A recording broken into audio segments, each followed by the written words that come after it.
Salut à toi, c'est Teditia, expert franchiseur, franchisé. Et dans cette vidéo, j'ai décidé de te parler du commerce organisé.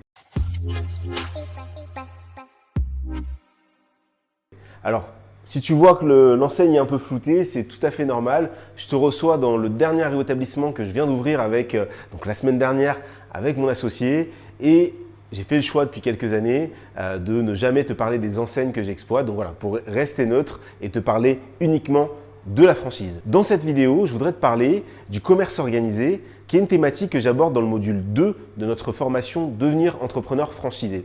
Pourquoi le commerce organisé était une thématique hyper importante?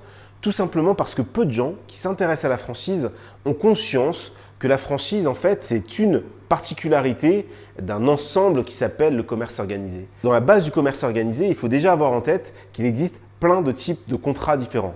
Quand tu vas sur un site internet dont je ne te donnerai pas le nom, un moteur de recherche pour trouver la franchise idéale, tu vas voir plein d'enseignes qui vont être proposées et chacune de ces enseignes va te proposer un contrat qui sera différent, qui pourra s'appeler licence de marque, qui pourra s'appeler concession, qui pourra s'appeler contrat de franchise. Et ce contrat va, en fonction de sa typologie, nécessiter des engagements réciproques qui peuvent être différents. Alors généralement, on a tendance à, si on doit résumer les choses, à avoir le contrat de franchise, qui est celui qui est sans doute le plus engageant réciproquement, à la fois pour le franchiseur et pour le franchisé. Et puis à l'opposé, tu peux avoir certains contrats de type concession qui, eux, vont être un peu plus légers, qui vont pouvoir te permettre de commencer à te lancer dans un réseau derrière une même marque. La deuxième thématique qui est hyper importante, c'est essayer de comprendre les mécanismes de la franchise. Moi, j'ai beaucoup de gens qui viennent me voir en disant « mais attends Teddy, ton franchiseur, tu lui donnes tant de pourcentage de royalties, mais c'est énorme, c'est beaucoup, machin, etc. etc. » Sauf que ce qu'oublient ces gens-là, c'est que quand je donne de l'argent à mon franchiseur, normalement, il y a bien évidemment quelque chose qui m'est donné. Ça peut être de la communication, ça peut être le fait de s'appuyer sur une marque existante forte, ça peut être le fait d'être accompagné, ça peut être le fait d'avoir des gens qui bossent sur la R&D, etc., etc. Donc, les mécanismes de la franchise sont des mécanismes à comprendre pour vraiment être certain que ce mode d'entrepreneuriat nous correspond. Ensuite, dans ce module 2, j'évoque aussi toutes les raisons, d'ailleurs même les bonnes comme les mauvaises, qui m'ont poussé à devenir franchisé depuis plus de 10 ans et à continuer à le faire encore à l'heure où je te parle. Enfin, je voulais vous partager un point qui était extrêmement important dans ce module 2. Je vais vous livrer toutes les pépites que j'ai réussi à récupérer depuis 10 ans sur comment font les franchiseurs pour gagner leur vie. Bien évidemment, on peut se dire que le franchiseur va gagner sa vie avec des royalties.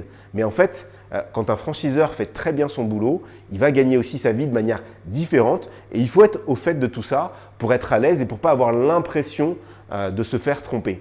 Et enfin, le dernier point que j'aborde dans le module 2 de cette formation Devenir entrepreneur franchisé, c'est d'identifier tous les acteurs de la franchise.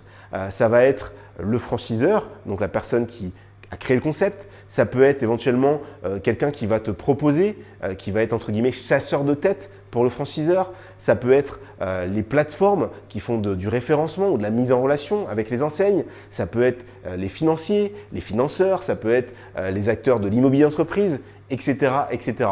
Donc l'objectif, c'est vraiment que tu sois au fait de toutes les personnes que tu peux être amené à rencontrer et qui vont pouvoir t'aider à mener à bien ton projet. Voilà, cette vidéo est finie.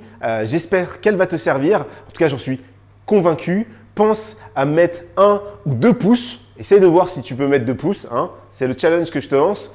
Tu peux aussi mettre en commentaire des questions, des remarques. J'y répondrai avec grand plaisir, moi ou mon équipe. Je te dis à très vite dans la prochaine vidéo. Et n'hésite pas à venir me voir si jamais tu devines à la fois le nom d'enseigne et le lieu. Ciao, ciao!